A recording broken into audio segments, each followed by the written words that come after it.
Well, hello, and welcome to the beautiful Temple of the Ten Commandments right here at beautiful Scout Reservation. This is Sunday of week 7, and we're happy that you could join us. If you've been following along, you know we move things around a little bit, talk about some different things each week.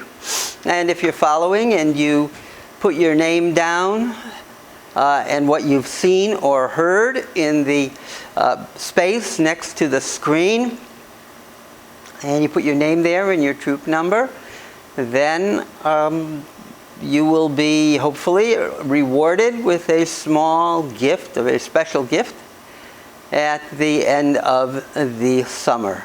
So once again, welcome to week 7, and we are here at the beautiful Temple of the Ten Commandments. So these days we are all about bringing light into the world. If you notice, right next to me, behind me, is our menorah, our 7-branched menorah, and our eternal light right above it. These are reminiscent of the light that was always burning in the temple of old 2,000 years ago. And so we no longer have the temple, but we still have that light. And so that reminds us that it is really important to bring our light into the world. In fact, right here in our ark, our beautiful ark, which you see, 10 phrases. If you said these are, or thought these are the 10 commandments, you're absolutely right. Why do we have the 10 commandments on our ark? Because we are in the temple of the 10 commandments. Many synagogues have an ark like this. Some are decorated beautifully, some are simple. Here we are very rustic, but it's beautiful nonetheless. Inside our ark, you see our Torah scroll. Our Torah scroll is older than Yagu itself, and it contains the first 5 books of the Bible: Genesis, Exodus, Leviticus, Numbers, and Deuteronomy. The Torah scroll that we have is exactly identical to every other Torah scroll in the world. In fact, we have Torah scrolls that are 2,000 years old that are exactly word for word identical to the one we have here.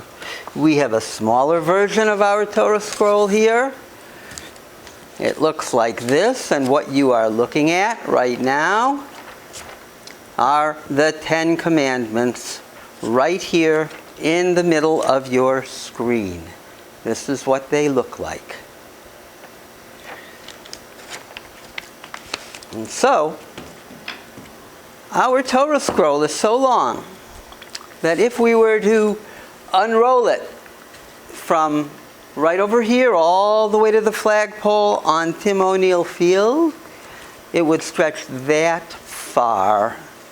So here we are, looking at our Torah scroll. You are virtually sitting in the Temple of the Ten Commandments. If you have been here, you know that if you are close to where I am sitting, you're in the old section. And if you are further back, if you've ever sat further back, you know that you'd be sitting in the newer section. So let's talk a little more about our Torah scroll.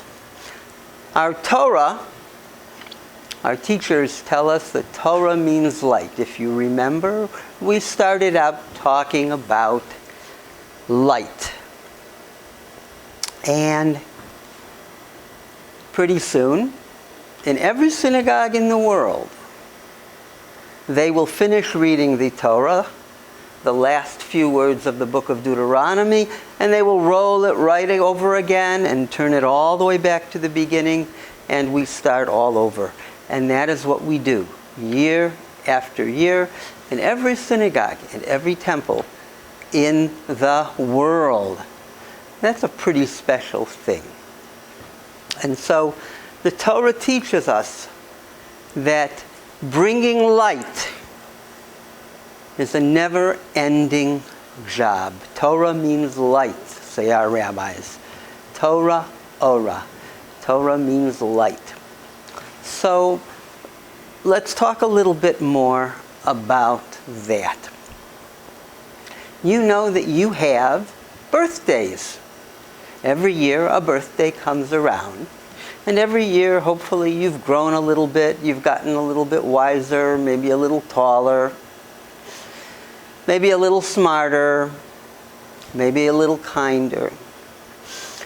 In our tradition, very soon we will be beginning to enter our holy days.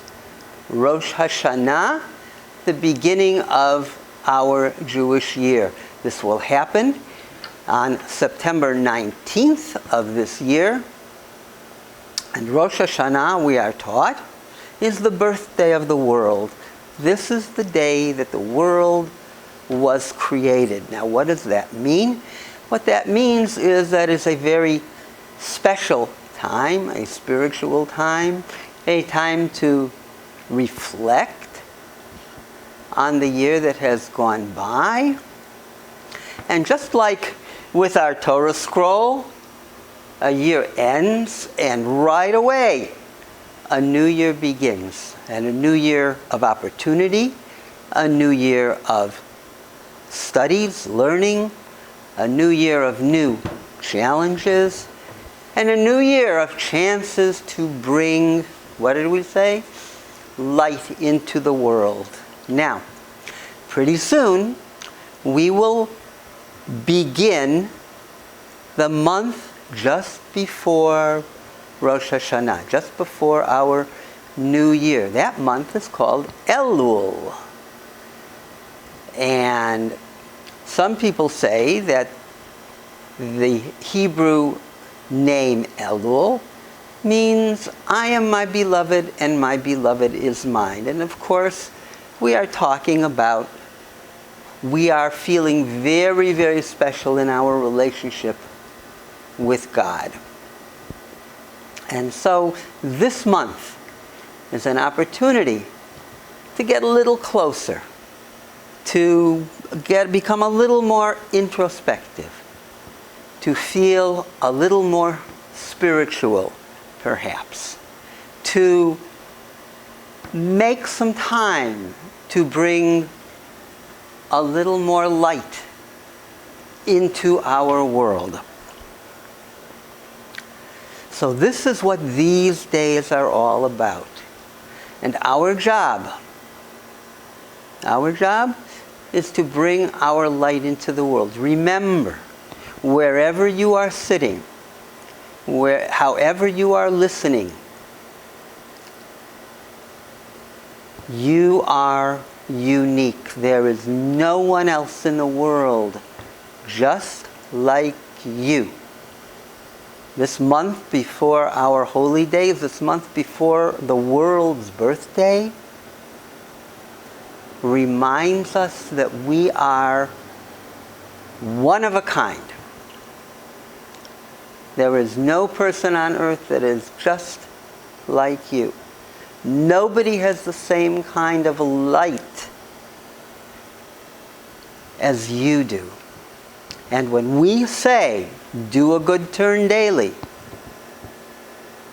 what we mean is bringing your special light into someone else's life. How special is that? You have the power in these few weeks. You have the power to make someone's world, maybe the whole world, a better place just because you were there, because you did one act of random kindness, just because you had an opportunity to fix the world just a little bit more. And so this is how, and this is why we gather in our synagogue. Our synagogue has many names. It's a house of prayer. It's a house of study. It's a house of gathering. It's also, in some places, it used to be an inn where travelers could spend a night and have a meal, where they could find a little bit of kindness on perhaps what might have been a weary journey. And so, as we get to these days of light and these days of a whole new year, a whole new world, you have the opportunity to change the world. Believe it or not, you have the opportunity to change the world, to make that little bit of difference. That single good turn, that single act of kindness has the power to change the world. Imagine that. You have the power to make a whole new world, give the world a whole new birthday present, just by making sure that you bring your special light into the world. So, here we are. We're going to close our ark.